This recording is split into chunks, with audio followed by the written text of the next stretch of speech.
puno ng kamyas. Tayo ay mamimitas ng kamyas kasi magluluto tayo bukas ng pang-ulam. Dito lang talaga sa backyard pag may matanim-tanim ka. Yan. Ay, naku.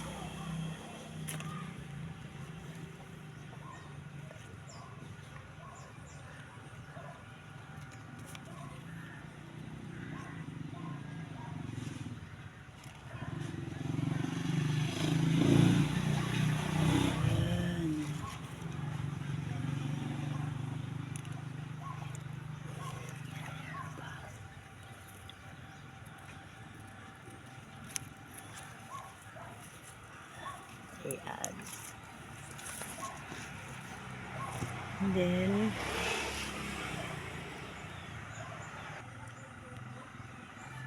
ayan.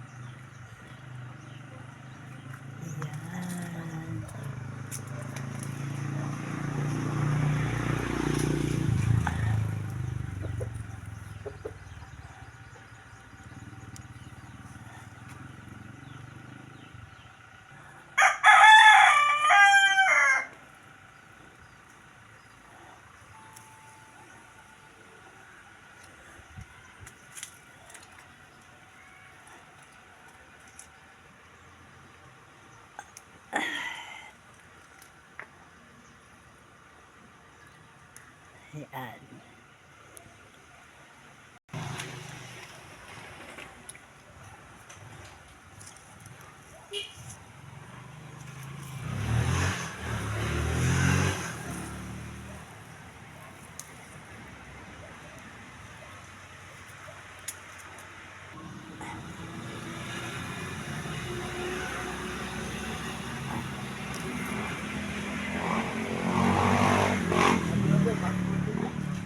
Hanap tayo.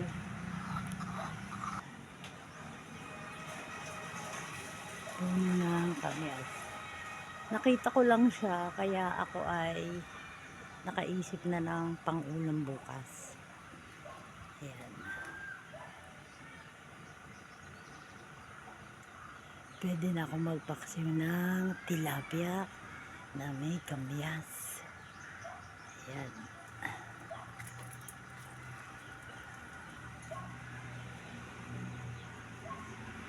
Diba?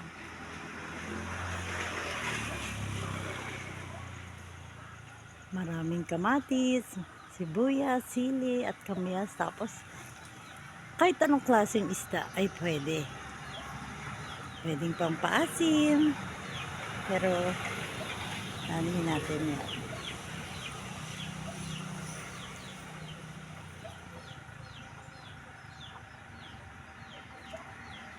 And then pag halimbawang tired ang mga paa nyo o ang pakiramdam nyo ay nangingimay o namamanhid, nanginginig o nasobrahan kayo sa pagod, pwede kayo magpakulo ng dahon ng kamyas. Pag medyo malamig na, pwede nyong ibabadon yung inyong mga paa at saka mga kamay. Lalo na yung mga nanay na maghapong naglaba. Kaya kung meron kayong kapitbahay na merong puno ng kamyas, humingi lang kayo ng dahon. Message nyo lang ako at papadalan ko kayo ng dahon ng kamyas. Ayan. Silipin natin ang mangga. Ayan. Ang dami na.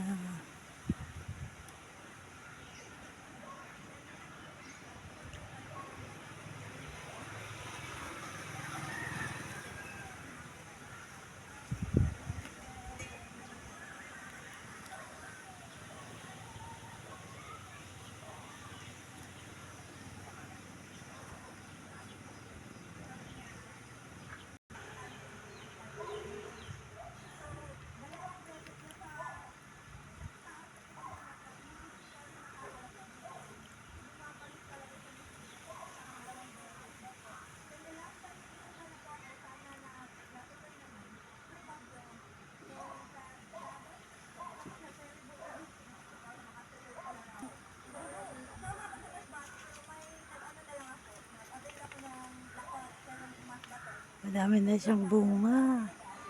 Hindi, maliliit pa nga yung iba.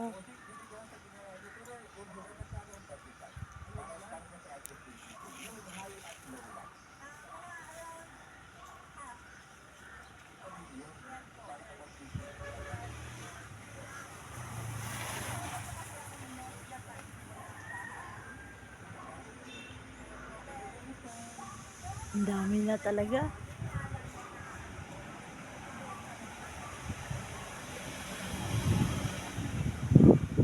Ito naman puno ng ang suha. Medyo matagal pa tumamunga.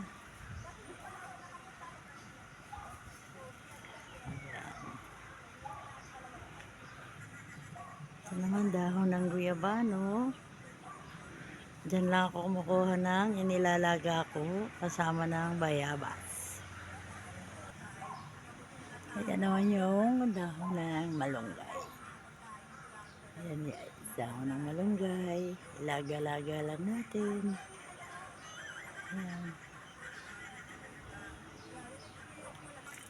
Ayan na tayo.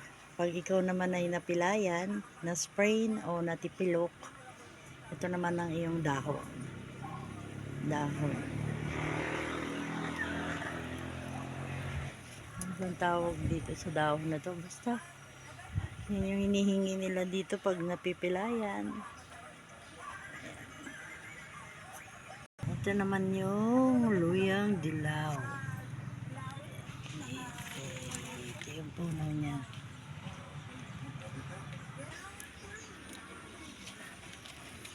Ang aking kalabasa. Ayan. Malaki-laki na.